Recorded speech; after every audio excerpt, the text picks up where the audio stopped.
Joining us right now to get more into the NBA, Sixers offseason right now. Keith Smith, Spotrac, joins us right now on 97.3 ESPN. Keith, how you doing today?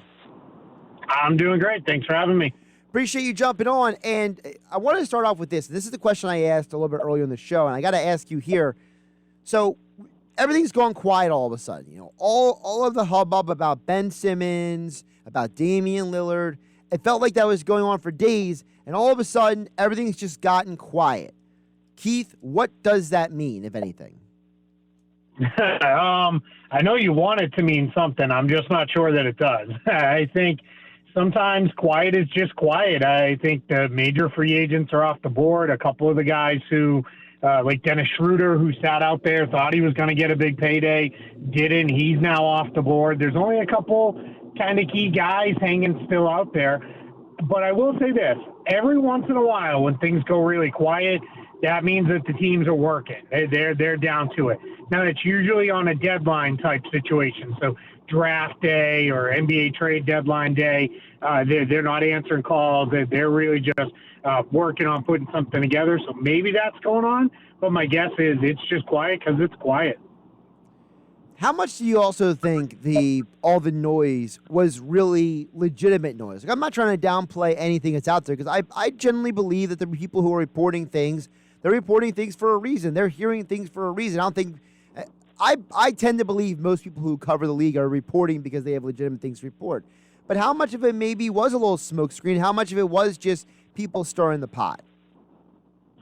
Yeah, I think when an NBA reporter, not one of these guys who pops on Twitter at this time of year and has 6 followers that you've never heard of, those guys are nonsense, but the legitimate guys, the ones who are around all the time, they're not going to stake their reputation on just throwing out random stuff. Sometimes I think what happens is they may report on speculation a little bit more than actual stuff that's happening, and I think that is a thing that happens on occasion. But I think for the most part, where we're at right now is there is talks going on. You don't hear from different reporters all around the country about different Ben Simmons conversations and offers than if it's not a real thing. It's not something where it's one guy putting this out or it's only reporters from the 76ers side putting these things out. These are people all over the place. So I think there's definitely a lot of truth to what's going on because I think Daryl Morey is casting a very wide net and is seeing what's out there. Now, you mentioned that wide net. How much of that wide net is also the fact that, is there a little bit of, maybe car dealership negotiating going on where you start with a high price and you work your way down kind of thing going on with Morey? Yeah, 100%. He is too smart to believe that whatever he throws out there as his best offer is going to be what he lands in the end. I think that is a case of you're asking for a lot up front, and hopefully, someone's silly enough to give it to you. So if he can get a team to, come and say, all right, 4 first-round picks and pick swaps and good young players and all this other stuff, sure, yeah, we're in. Then good on Daryl Morey because he got somebody to bite. But I think for the most part, you start high because the last thing you want to do at the end of a trade negotiation is say, oh, crap, could I have gotten more?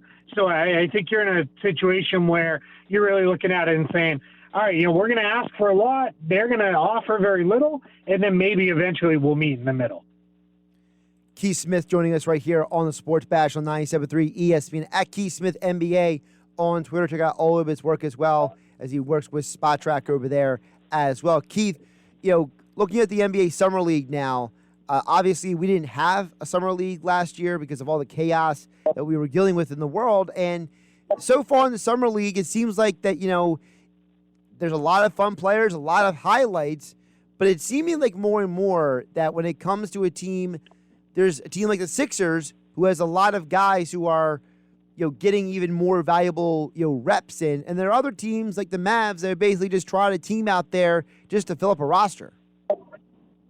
Yeah, absolutely. So what you have in Summer League is you have teams who are filled with some young guys who they're rolling them out there because those young guys are going to be their roster. The team here in Orlando, the Magic, for example, their roster, the guys you're seeing play big minutes in Summer League, those guys are going to play big minutes in the regular season too, because that's what they've got. A team like Philadelphia, these are great reps and time for their kids, because a lot of those kids are blocked, and they're probably not going to play a lot in the regular season for the Sixers. If they do, then that means something probably didn't go well injury-wise on their roster. Then, like you mentioned, a team like the Mavericks, there's a handful of teams in that position who are basically saying, hey, we don't have a lot of kids on the roster, but maybe a few of these guys pop, we get them to our G League team, or they come to training camp with us first and then to the G League, and we see, and kind of keep our eyes on them. So it's one of those things where for Summer League, it's all these different aims, and it can change from team from year to year. It kind of depends on where you're sitting in your team building process. For a team like the Sixers, obviously they have guys like Maxi and Paul Reed and guys like out there. Who has impressed you from the Sixers Summer League squad so far?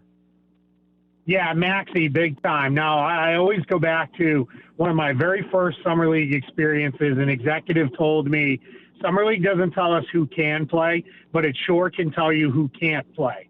So if someone goes out there and looks terrible, all of a sudden you start to say, uh-oh, is this guy not very good?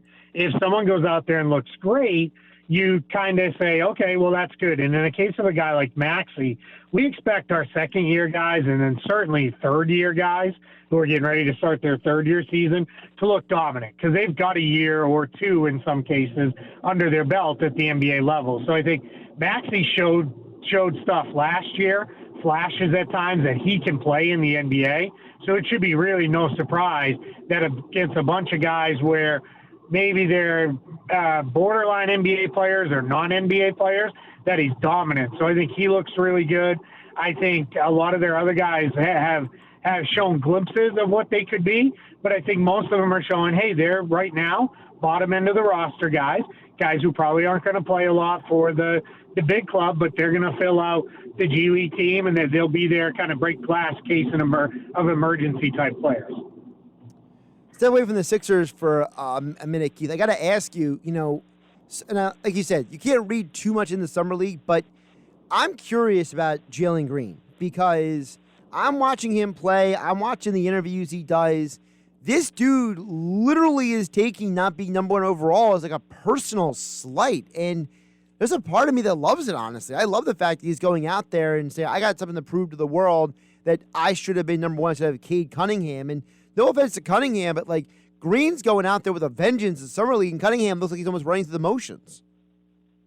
Yeah, Josh, there's not a part of me that loves it. All of me loves it. I think it's great. I love when these guys come in and they come in with a chip on their shoulder, and they're, hey, I should have been number one. I'm the guy. And then I bet you with Jalen Green, he is going to use that against Cade Cunningham. Right or wrong, I think the Pistons made the right choice to take Cade Cunningham number one overall, but I think we're going to see Jalen Green use that every single time he plays Cade Cunningham, or every time, if Cade Cunningham comes out on Tuesday and scores 25 points, Jalen Green's going to want to come out on Wednesday and score 30. It's just going to be one of those things where I bet for years we're seeing him use that as a motivator. And what we're also seeing with Jalen Green, too, is the impact of having that G League Ignite program and process that he went through. He's already a little more refined. His body's a little more defined than some of these other guys are.